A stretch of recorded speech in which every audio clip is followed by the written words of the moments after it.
Jed, it's an absolute pleasure to have you on the podcast today. How you doing? Doing great, man. Thanks for having me on board.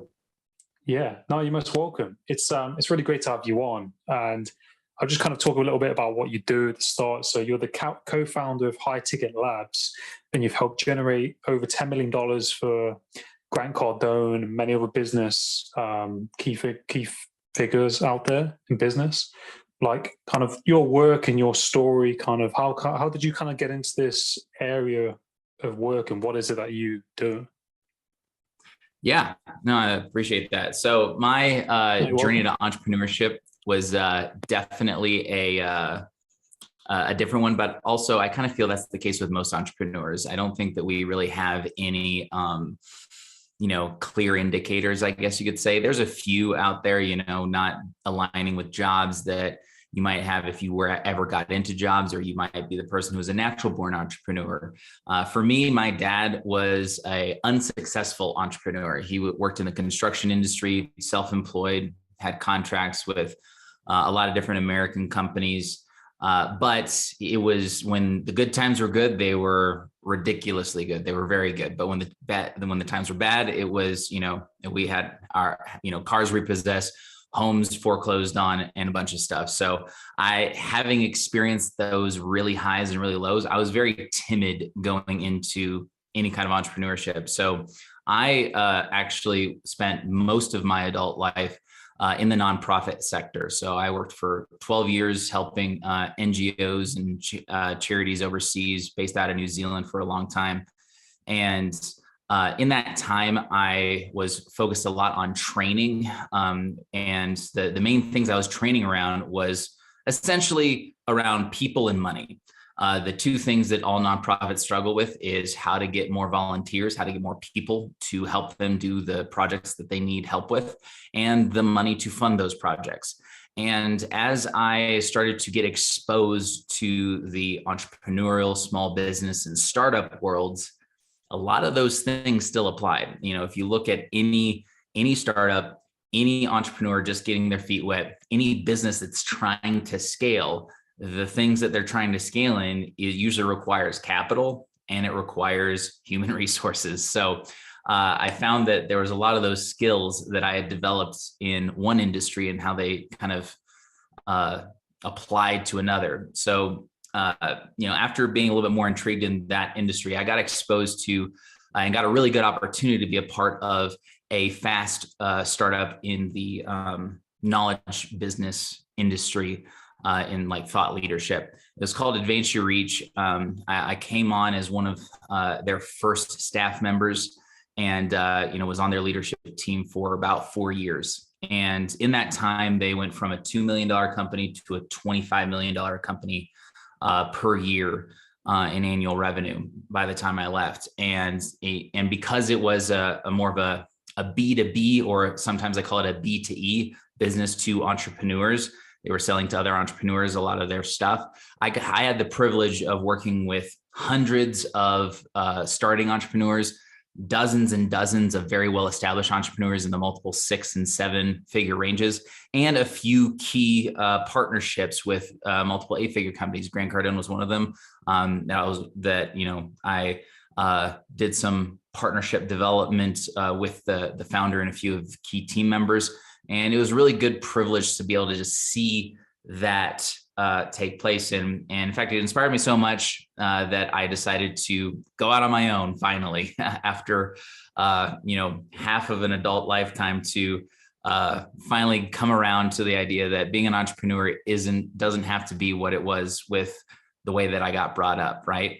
And so what we're doing nowadays, we have a consulting firm, my wife and I, she's my co-founder, and we help businesses in those different points of scaling, so to speak. The thing that I've experienced both now as a business owner and previously when I was employed with that other company is there is almost inevitably a plateau that happens at every single level of somebody's business. So the first plateau is right at the bottom, and you're trying to figure out how to get, revenue positive until you get to, 6 figures typically.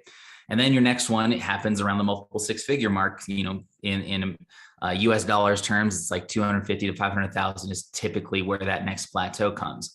And then you have another one at the 1 to 3 million mark, and then the 10 million mark and the 25 million mark. And it's almost inevitable. There's always going to be these times of high growth, and then it kind of teeters off, and then you hopefully can get past that plateau. But a lot of businesses, and this is where I think what I've seen both from the statistics and based off of personal experience working with clients, a lot of folks don't know how to get past those plateaus. And that's essentially what we've been doing. Because I think, I believe, in one of our previous meeting, Adam, we're talking a little bit about how entrepreneurs have a lot of potential. And I think one of those issues is once they get to these plateaus, they don't know how to activate that potential anymore. They don't know how to get to the next level. And that's one thing that's really important for me, is to help entrepreneurs activate that potential in them to really scale their business and scale their impact as well. No, I really love the journey that you've been on, and, like you said about your childhood and difficult times. And I think it's in those difficult times that kind of make you resilient, don't they? And they kind of add to who you are as a person and can really shape you probably to, want to do better in life. But I think, when you're in that, you're just kind of going through those motions, aren't you, I suppose? Especially at a kid or a young age, that's quite overwhelming. But like you said, you've worked for a non-profit company, and then you've gone into that other business that you was in, Advance Your Reach, because I'm familiar with a few people within the company, they've kind of referred me people for the podcast. And being in those businesses and then seeing how all that works, and then, meeting entrepreneurs and people in business, it must give you a very vast kind of contrast on, an outlook on how people work and how businesses work and what people are doing right, what people are doing wrong. And would you say, you mentioned that plateau in business, there's that sudden increase and it dips down. Do you think, it's due to the wrong vision or leadership? Do you think there are many kind of attributes to why some businesses kind of can't get out of that funk, so to speak? Yeah, I think there's a couple of things. The first thing is what's the typical causes of getting at the plateau? And really the issue is it's around the common phrase, what got you here won't get you there. What gets you to a multiple six-figure business when you're just starting out, while it's great and successful, some of those things can help you get to the next level, but a lot of them can't. A lot of the self-reliance, a lot of the, your own ingenuity, your own success, your own genius. A lot of entrepreneurs that they have a very particular set of skills to, quote Liam Nielsen there, but he, or the entrepreneur really does have that particular set of skills that drive to get them to a certain level. But in order to get to pass that first level in business, you have to be able to start systematizing things. You have to start unpacking your skill set. You have to start unpacking your success. One of the things that I think is a common debate in the business world is about, focusing on your weaknesses or focusing on your strengths. And I honestly think that that's the wrong conversation, because the idea about just self-development with focusing on your strengths, or just really doubling down your strengths versus, trying to improve your weaknesses. What you really need to be doing is figuring out how to delegate both. You need to delegate your weaknesses out for sure. That's a common thing that most people say, but I also think that you need to delegate your success, because if not, the main responsibility of a business owner at the beginning is sales. And if you just keep that momentum going and you're the only one that can bring sales into a company, that is a red flag for any business. And that's one of the key mistakes I see a lot of business owners make. And I've seen business owners make this mistake at the multiple millions of dollars level. And if you're the only one that can secure business partnerships, if you're the only one that can just get a simple sale through the door, then you don't have the right systems in place, even if you're good at it. And the other side of it too, of course, is, you might be the opposite. I see this a lot in the technology field where you're really good at product. You're really good at making something that's truly remarkable, but you don't know how to market it. So you delegate that weakness, which is great. You know, a lot of good, successful SaaS products have emerged because they were able to find good marketing teams that they couldn't do. But they find themselves very much still in the day-to-day of the product rather than delegating that to their team in a much more efficient way. So that's definitely one of the things that I see that's very common on, like, it doesn't matter where you're at in business. A lot of times it's about that systematizing your success is kind of a way that I put it. Yeah, no, I think that's a really good point, and so true what you mentioned, because I think also, like, you know, people often in business, like you said, if they're a one-man team and they're doing all these different processes, they're probably more open to being burnt out, you know, and having, you know, if you're one person doing 20 different things, it's going to probably show in the business. Like, probably for the first couple of months, it might be productive and good. But then if you've not got numbers of staff to do those other things for you, then business will probably suffer, like you said, because you see so many businesses out there that peak and do very well for the most part starting out, but then there's that dip, like you said. And I think a lot of businesses, they try and copy or emulate other businesses and kind of lose track of that vision because they're just trying to be, you know, like Apple or whoever else. And people will see that, won't they? And you've got to have that right vision for that company and be quite clever with marketing. Because I think in the world that we live in, marketing, you know, you could have a really good business or a really good business plan or podcast or whatever. But, you know, if your marketing isn't great, do you think that could be the difference of success and failure? Because I know, like, getting people's attention is massive, especially with social media. Like, what do you think about like that? Yeah, I think the main danger in the marketing arena is focusing too much on one avenue. So, you know, when I walk this through with some of our clients, I have three major marketing avenues that I try to examine and see how they're doing. And one of the common things that I see is a sole focus on one marketing channel versus a diversity. And that's fine, honestly, when you are just starting out, or, you know, and I'm talking about, like, if you're in the 0 to 100,000 range, or you're not quite at $1 million. And if you're in the 1 to 3 million, usually after 3 million, like, you have to be using more than one marketing channel. I have seen, I'll talk about this in a minute. There's a few industries where that's not the case. And I think it's unfortunate. Now, the three that I'm talking about is grassroots marketing, which is simply like rubbing shoulders with people, whether it's for referrals, for broadening your network, or for direct sales themselves.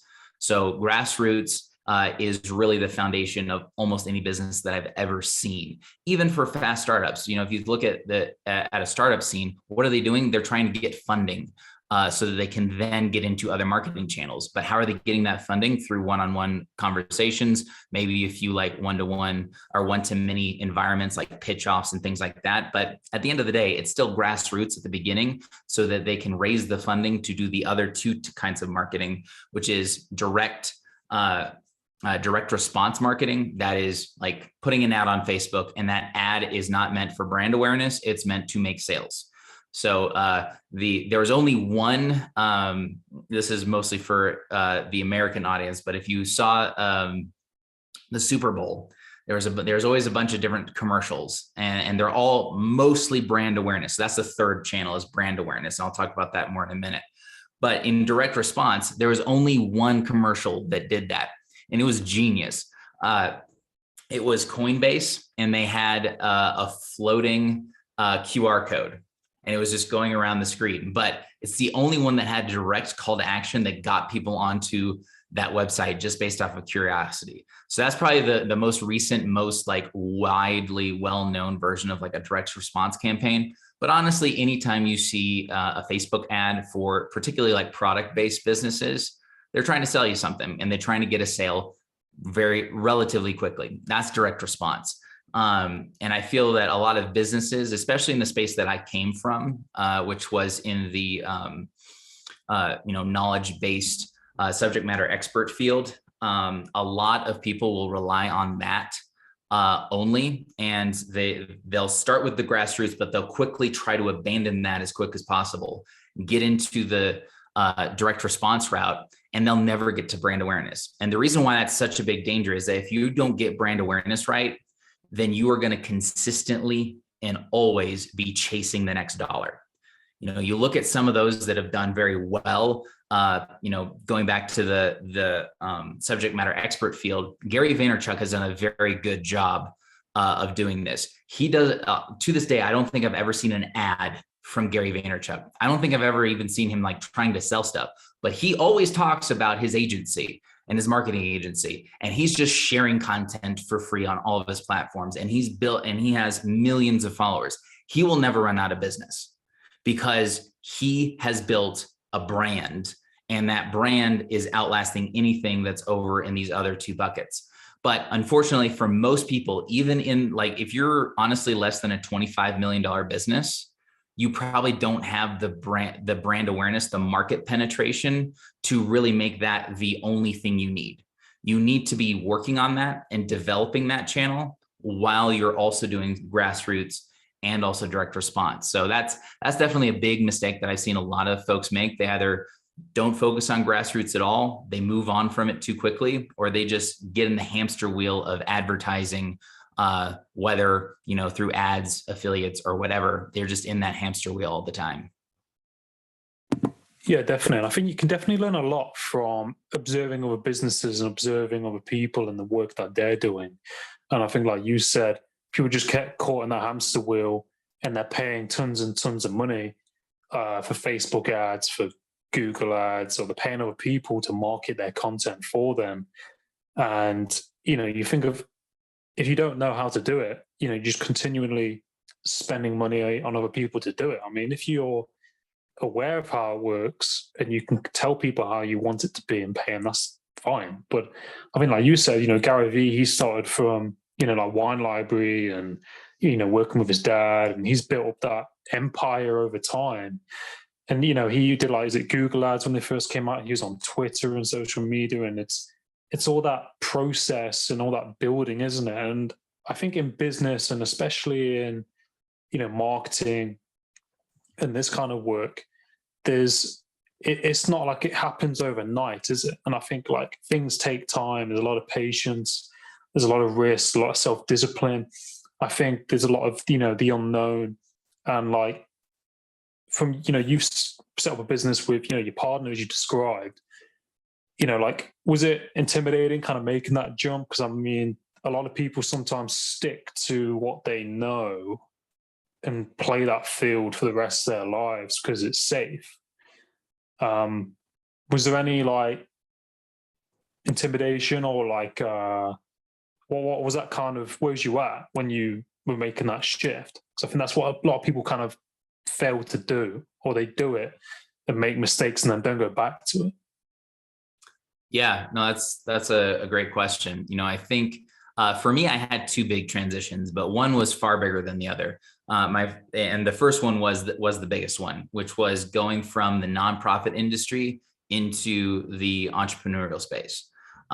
Even though I was hired, I had a job. I didn't have to, essentially take the financial risk as much, although there was a little bit of that to begin with, because we were running our own nonprofit. So essentially I always was an entrepreneur because, I was just raising funds instead of, selling products and services. But at the end of the day, as far as how the IRS treats you in the United States, they treated me as a small business. So going from that nonprofit world, speaking the nonprofit language, talking about fundraising, talking about volunteers, talking about boards, versus over here, talking about leadership teams, talking about systems and processes, which we wish we could have done over here, but it's a lot harder in the nonprofit realm. talking about sales and marketing. So there was a lot of this, kind of learning a new language. That's one thing that, I've learned over time is since I was with that nonprofit, one thing that that's given me an appreciation for is the diversity of the world. I've been to 79 countries and don't plan on stopping.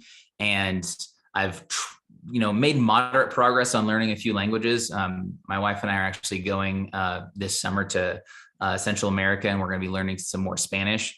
But the thing that I've learned there is you have to really immerse yourself and try to kind of let go of your own predetermined ways of thinking about language, about culture, about a lot of things, and just like kind of accept things the way that they are. And then you can figure out how to translate those things. And that's what I learned between the nonprofit world and the entrepreneurial world. There was actually a lot of similarities once I got immersed in it. It was a hard transition for me because and I think that's for anybody that's leaving a job to go into to be an entrepreneur, anybody that's trying to expand into a different market. Maybe they were an entrepreneur in a business in this arena, and now they want to go into a different market. Those are all scary transitions. Change is always a difficult thing to process. And I think the more you can realize that the things that have gotten you to a certain level of success in this arena, you can translate that over into a new arena. And that's been something that I luckily was able to learn over the past 4 years. And it really helped me in this last transition, going from, a full-time job, with I was leading a team of 10 and part of a leadership team, and I had a lot of support with that. And now essentially breaking off with, it's just me and my wife, running a consulting business. And that transition, while there's always challenges in business, but I feel that first transition of knowing how to translate my experience, essentially, that's what I'm doing now. And I'm doing it, I believe, in a much faster, more efficient way, because I've just learned how to do that. And that's something I actually walk through a lot of our clients with, because a lot of our clients do want to, go from one successful business and create a new revenue channel, create a new, go after a new market, go after a new niche. And, that's something we're able to walk those clients through, is how do you translate this success over here and apply it in this new area? Yeah, no, I think that's really awesome. And like what you said with your previous experience and how you can translate your previous experience and work into, another role. And, I think people don't always think about it. They'll go from one job to another, or they might be applying for a job or thinking of creating a business, but might be like held back by thinking, well, I'm struggling to go into this, or what can I bring with me? But like you said, you have a waft of previous experience working with people, understanding how businesses work, and all of these things that you can draw from, isn't it, to do what you're doing now and helping people. And I suppose you can probably see people in yourself almost, like seeing them start out, because I think that's something that I identify with, when you're talking to someone, say a client, or, so you can identify with where you once were, and you can kind of guide them almost. And I think that's one of the things that is quite beautiful about life. We meet people, we have experiences, and we can help people through, the experience that we've had, and vice versa. And like you mentioned, like the 3 steps that you kind of cover in your work, I think you said is mindset and something else. Yeah.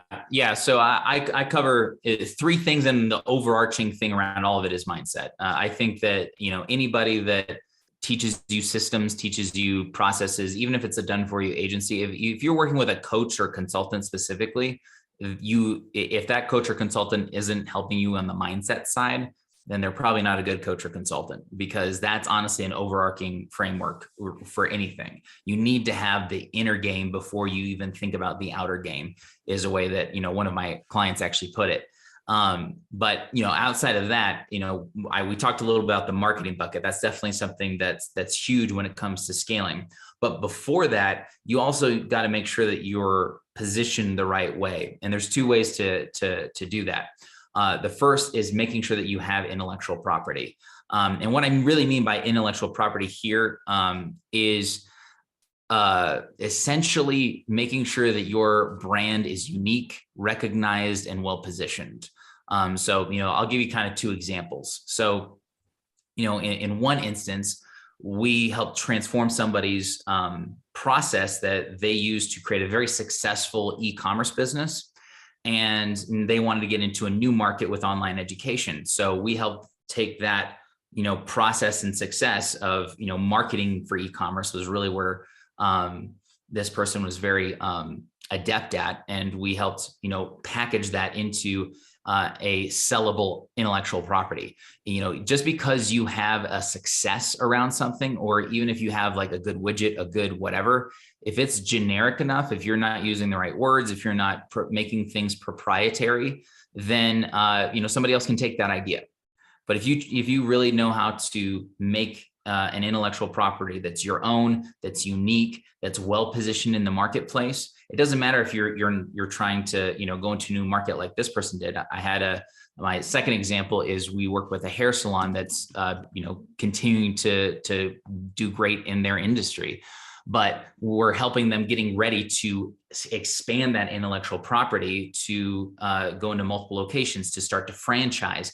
And when you're thinking about franchising, you really have to have a very recognized brand eventually to attract people who want to buy into your franchise. So, in either sense, whether you're trying to scale an existing business or get into a new business, you've got to refine that intellectual property. And then the second part kind of goes really hand in hand with that, which is what we talked about earlier, having systems.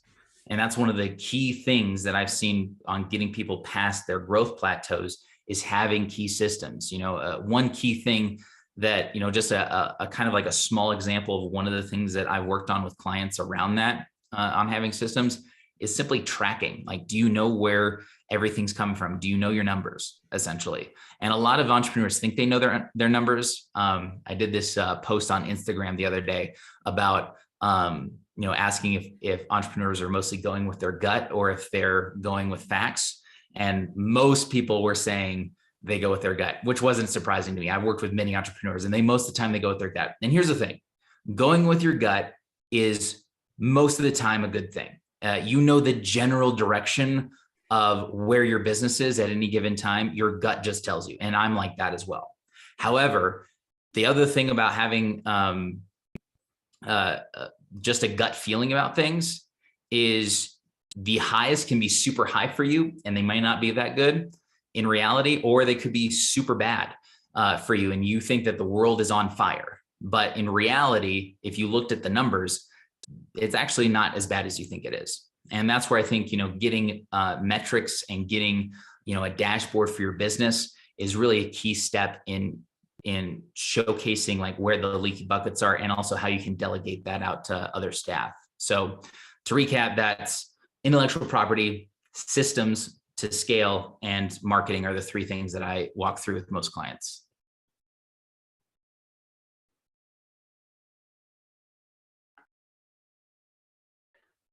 Sorry, I got disconnected, but you was mentioning going with your gut, like in business. Yeah. So one thing that a lot of entrepreneurs do, especially honestly, in most cases, I haven't really met an entrepreneur that doesn't go with their gut most of the time, or at least doesn't listen to their gut a lot. But at a certain point, you need something to back your gut up with, and also give you a bit of a sober reality, so to speak. Because I think sometimes as entrepreneurs, we have a gut feeling about how our business is doing. But the thing is that can put us in like bipolar opposites, where when things are good, we think they're great. When things are bad, one client said no, one partnership opportunity fell through, some mishap happened with inventory and you've got a lot less cash flow. There's all these scenarios that come up and you think that the world's on fire and that your business is going to crash. That's one thing that I've realized with just relying on your gut. And I remember like walking through one client through with this who thought that the world was on fire because of a few cancellations that happened that week with some clients in their business. And so we essentially like ran the numbers for her and like showed like, okay, here's all the data I need you to collect. And within the next week, we showed like, oh, this was just a bad week, but it wasn't an awful week either. And if you look back at the past 4 weeks, it's actually been a really good month. If you look at the past 3 months, it's been a really, really good quarter. And that perspective of just being able to track your metrics and having metrics to begin with, not only can that help, alleviate some of those highs and lows that you feel with, going with your gut feeling, but it can also give you the right information you need to where, like, if you have a gut feeling that you need to, pursue a new partnership, or you have a gut feeling about getting into this new vertical or this new market, or you have a gut feeling about pursuing this person as a customer, you can use the metrics to see where the gaps are and really like hone in where your strategy should go and double down on it. So that's definitely one of the key things there that I've seen a lot of entrepreneurs make mistakes on, is relying on their gut too heavily without backing that intuition with some real numbers. Yeah, I think that's really great advice. When you was talking there, it just made me really think about, people's decision making. And I think in business or as a leader, you have to be quite clear on your decision making and, trying to separate, because some people might have a bad day and they might let their emotions kind of interfere with their thinking and their actions and their decision making. And I think if you're running a business with delegating people, that could probably cost you, couldn't it? And I think that can be why some businesses go downhill, because the guidance isn't really there, or that people are stressed, and that's leaking into their business. And I think, with all these different strategies and processes and how fast things move, you have to be quite accountable, don't you, for your personal life situation, your mindset, your health, and probably if something's going wrong, taking accountability and saying, okay, well, yeah, I messed up, or this is what we need to address. Because sometimes you see businesses that fail probably because the person at the top wasn't taking accountability for the errors and wasn't really willing to like correct them. Like, have you seen that in businesses at all? Yeah, for sure. I think that there's always instances with businesses. If you have what I would call an insecure entrepreneur, insecure business owner, who might not, and this could be like a level of trust. I've seen, where if you have a trust issue, then there could be a propensity for keeping things close to the chest. And part of that is just relying on your gut, instead of, going back to that conversation where, you might only rely on your gut because the counsel that you're getting, you don't trust to begin with. And that could be because of, not hiring the right people, or could also be just that, you may not have that skill set built up. And that's definitely something that is a danger to have. And that could be, seeing of ways like where companies like plateau at a certain point and then go down. That's definitely one of those areas where you have to have the right mindset with that. And I'd say the key way to get to, there's 2 areas I would say that you need to focus on as a business owner all the time, because you usually have a blind spot when it comes to this kind of stuff. A lot of the times, at least, unless you've built a culture where employees, staff, partners, customers can talk to you freely about these things, then you need to have this first, which is self-awareness. Being able to look at yourself and see, like, here's where I need to improve. Here are my weaknesses. This is what I need to actually work on. And the second is having a growth mindset. If you'd have the opposite of that, a fixed mindset, like you are just the way that you are, and everybody needs to conform to that person of you. I don't personally believe in that. And I don't think that it's a very productive way to view yourself. Having a growth mindset means that you are malleable and you can mold yourself into who you want to be.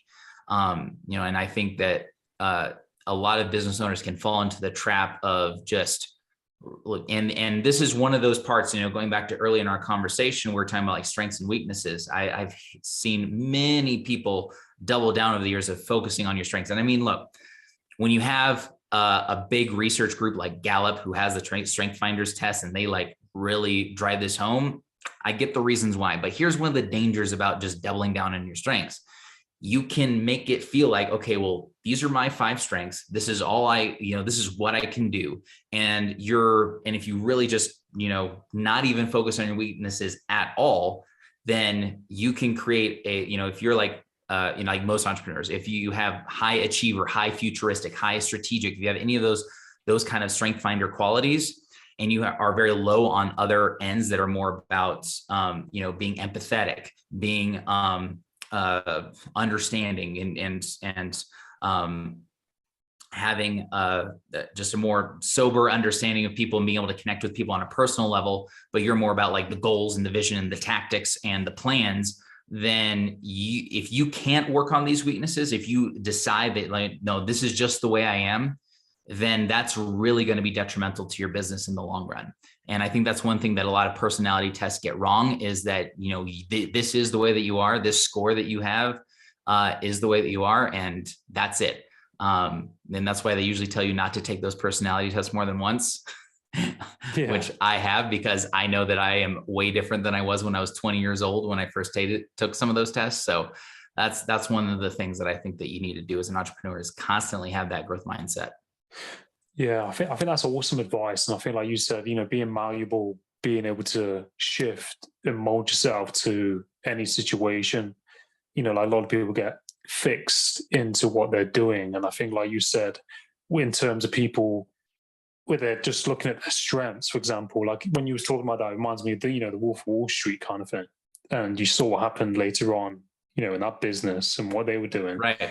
But like you said, with people skills, like if people are not looking at the weaknesses or things that they need to work on, that's going to leak into their business. They're going to probably lose staff and money, etc. And I think, if you look after your staff, someone said to me that, your staff will look after you.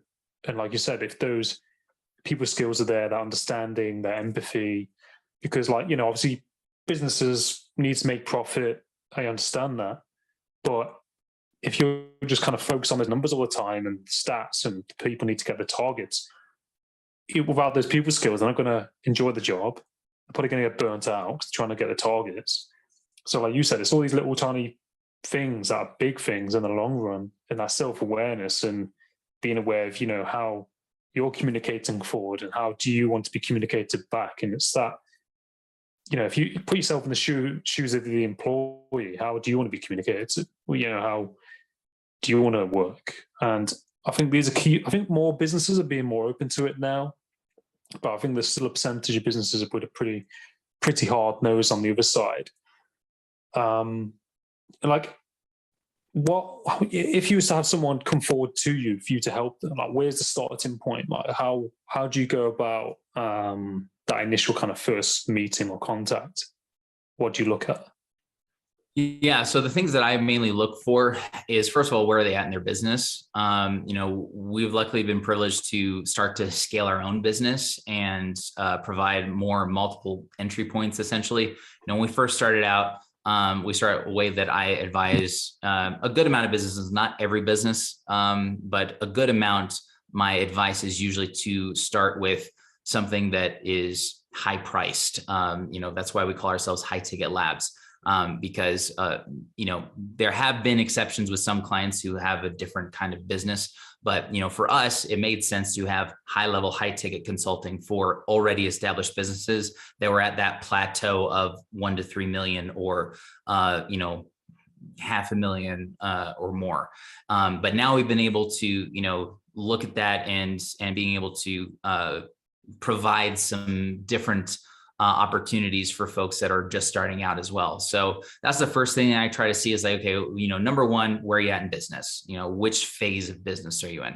The second thing though, that is very key for me is, what are your goals? Where do you want to be in 3 to 5 years? And usually there's one of two kinds of entrepreneurs that we work with. And both are fine for me to work with. But I usually I love it when people have this one category, which is around getting more time back. One of the things that a lot of entrepreneurs go into business for is to not be tied to a 9 to 5 and have more time freedom. And yet many entrepreneurs that I've interacted with, that I've worked with, that I've helped are very much in the working 24/7 type of mentality. So if that's their goal, then we're going to focus on, an ROI around time. And others, it's going to be an ROI that's traditional. It's around revenue growth. It's about scaling the business. It's about making a brand, making a legacy, things like that. So I really want to make sure that, whatever your goals are, that we can then figure out, okay, well, what are the gaps that you have in these 3 buckets of your intellectual property? How well established is that? How well is your positioning in the marketplace? What systems do you currently have? What systems are lacking in your business? And then the third thing is, how are you in those 3 different marketing channels with grassroots, direct response, and brand awareness? And, I've yet to meet a business that is humming on all 3 of those different levels. Usually there isn't. I don't think there was a business that really exists on that. I mean, even if you just look at Facebook with some of the pivots they've made and how they've, what was it? They lost $300 billion in a single day. I think there's some things to be said there about what's, some things are unavoidable, but I think some things can be, the damage can be lessened, I guess you could say. And we've all been there, right? We've all been there in the past couple of years with COVID. When I was lucky to be a part of a company that pivoted very quickly, and was able to, turn it around. And essentially, like in the first couple months that COVID hit, our company was able to make as much money in those first few months of quarantine as the entirety of 2019, which was that company's best year at that point. And a lot of companies can't say that because they didn't pivot the right way, or they didn't position themselves in a very pivotal fashion. So that's one of the other things that I look for with clients is, how much of a growth mindset do they have? Because if I'm going to give them suggestions on changing this part of their business or adding this to their business or taking this away, that's the hardest one. If I want you to take something away, they're open to those kind of things. And then, from there, as far as like exactly what we do from a consulting side, we do a lot of done with you, done for you type of environments. We build out dashboards for people. We run quarterly leadership meetings. We meet with the owners and different key team members for ongoing training. So it's very what's the word? Bespoke. It's a very bespoke environment that we do on that level. Versus on another level, we essentially have like a blueprint that we walk people through to showcase, okay, based off of everything that you've told me, this is what I think you need to do. And you can go out and essentially execute that on your own if you're just a starting entrepreneur. And we guide you through that. Essentially, like imagine having somebody create an online course that's unique to you and your business. That's kind of the way that we try to work with clients, because I think that's a little bit more helpful, since online courses right now are a bit of a dime a dozen in business. They're the new version of TED Talks before that, books. And unless, you're a New York Times bestselling author, you're not really gonna get much traction with those. So I like to do something a little bit more individualized for our clients. Yeah, no, I really love what you do in your business, like with you and your partner. And I think like it must be quite moving seeing, businesses develop, through you helping them over time, and that process of them, gaining more momentum and developing more, through, the work that you do and how you help them. And I think like a lot of businesses do need that other person, don't they? Or that other business alongside them, helping them in their business. Because I think sometimes businesses just kind of sail along. They might be stagnant. There might be areas for improvement. But if they've got those blind spots and they're not getting someone like yourself to address those blind spots, then they're probably, might kind of keep sailing forward or not have the potential unlocked, which could be. And also, like, what advice would you give to people who are wanting to like start out in entrepreneurship or in business? Yeah, I would say that there's two big things that I would give advice on. Number one, figure out what you want to do for business. And there's usually, a couple different routes that you go. Either you're just in it for, money, quick buck, maybe just getting a little bit of side income, or you want to make something that's relatively easy to scale and get more time back for other things in your life that you don't think that you can monetize. Then figure out what that is, whether that's in the product and e-commerce market, whether that's in real estate and Airbnb, or whether that's, having an expertise that, you're good at it. It's not a hobby of yours that you love per se. This is kind of Tim Ferriss's model of just do something that you do very efficiently to make a lot of money so you can do all the other things that you want to do in life, learn another language, travel, whatever. So that's one route. The other route is to do something you're very passionate about. You have a mission and a cause behind. I think one thing that people get into danger of is making sure that there's a market for it. So that would be, something that's very closely tied to this first bucket, is not just thinking about what you're good at, but making sure that there's a market for it. Are people currently paying other people or buying this thing? Because it's usually better to get into a market that's already established than making your own. The sweet spot is finding a market that isn't oversaturated, one that, everybody's selling the same thing. And in which case you really have to have something that's very unique. So that would be the first thing, having something that pairs your skill sets with a market need. The second thing is to essentially enlist in mentors. Whether, at the beginning, you might only be able to buy some books, listen to some podcasts, like what we're doing right here. Hopefully this has been valuable for the listeners today. Or, as you grow and as you start to get some traction, you'll want to up-level that. I don't know of many business owners at all who have not enlisted the help of a consultant, a coach, another business for either outsourced support or for continued, strategic growth. It's usually, you can find yourself as an entrepreneur in a silo a lot of times, and you think something's a good way, and then you'll make mistakes. And, usually having a coach or consultant or, some trusted advisor is going to help you make less of those mistakes. Not that you're not going to make mistakes. Every business owner will, but the more you surround yourself with like-minded individuals, with people who have been there and have been able to help other companies like that, that's really going to shortcut the process for you. Yeah, no, I really love that advice. And I think, a big thing, like you said, is the people you surround yourself with, mentors. And, someone said, like, I saw a quote, I don't know who said it, like, your network is your net worth or something like that, like the people you're around. And I think that's a big thing, because if you're around certain people, they might be like, oh, no, don't do that, don't do that. And then if you've got 5 people saying that, people might absorb that and be like, oh, okay, well, I probably shouldn't. And it's that positive feedback and that encouragement, isn't it, with that?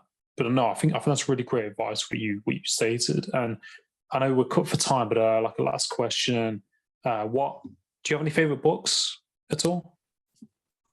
Yeah, I definitely do. So I was trying to think about which would be the most advantageous, a book I'm reading now, or a book that I just consistently go back to. I think one that's good for everybody is Simon Sinek's Start With Why book. I'm a big fan of Simon Sinek and his work that he's done. So I think that's always a great one, especially if you're an entrepreneur who's trying to do something they're passionate about. I think that one's particularly good. And since we've just been on that kind of lane in the last part of our conversation, one that I really love, this is also going to one of my favorite TED speaker of all time, from Sir Kevin Robinson.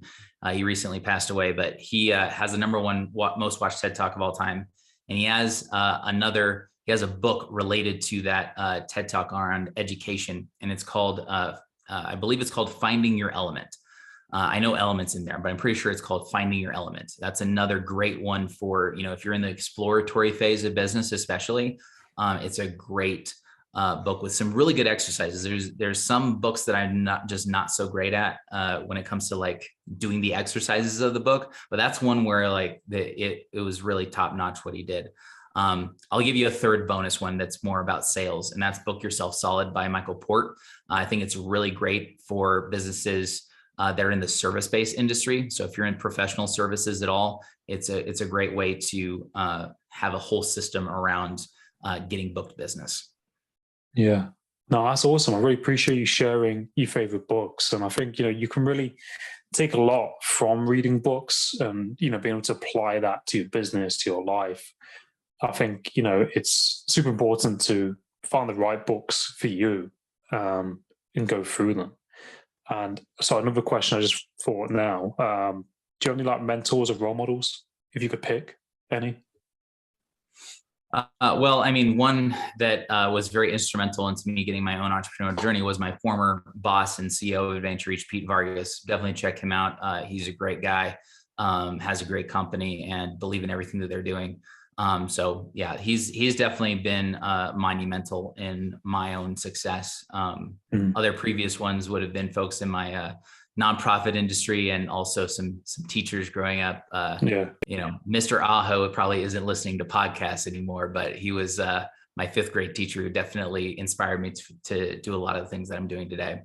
Yeah, no, that's awesome. No, I love that. And where can people find you on social media, LinkedIn, that kind of thing, or website?